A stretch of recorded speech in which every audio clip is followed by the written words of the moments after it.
We've worked a bit with JavaScript strings already. A string simply stores a series of characters, for example, John Smith. A string can be any text inside quotes. You can use both single and double quotes. Let's take a look at an example. In this script, we have two variables, student name 1 and student name 2. Each variable contains the full name of an individual. The first variable contains John Smith, and the second contains Roy Martin. As you can see, the first name is separated from the last name by a single space. The first variable is nested inside double quotes. The second is nested in single quotes. Both methods will work.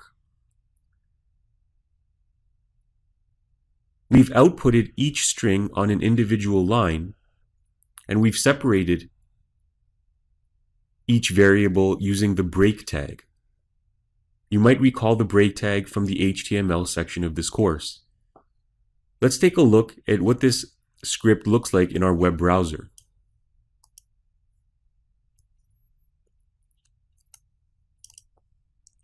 Here we can see each variable outputted on its own line in our web browser.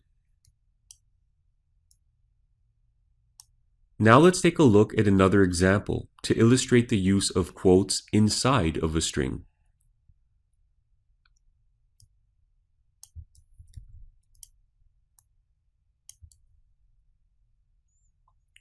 We now have three variables, line 1, line 2, and line 3.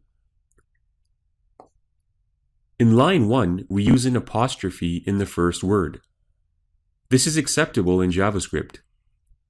Variable line 2 and line 3 show the correct method of using quotes inside a string.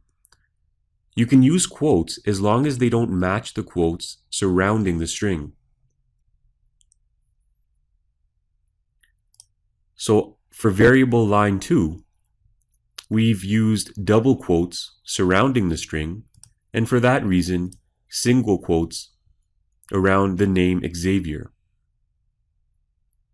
On line 3, we've used single quotes surrounding the string, and for that reason, we've had to use double quotes around the name Xavier. We'll save our file and preview it in our web browser, and we can see that everything works correctly. We can see the apostrophe in the first line.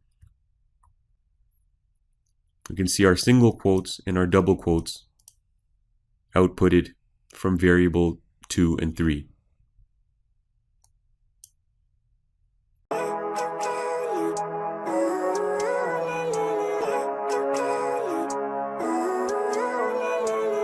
Living life every day, late at night, not okay. All I want, and I pray, all I need are some better days. Fuck me, I'm looking in the mirror, so foggy, but I've never seen clearer.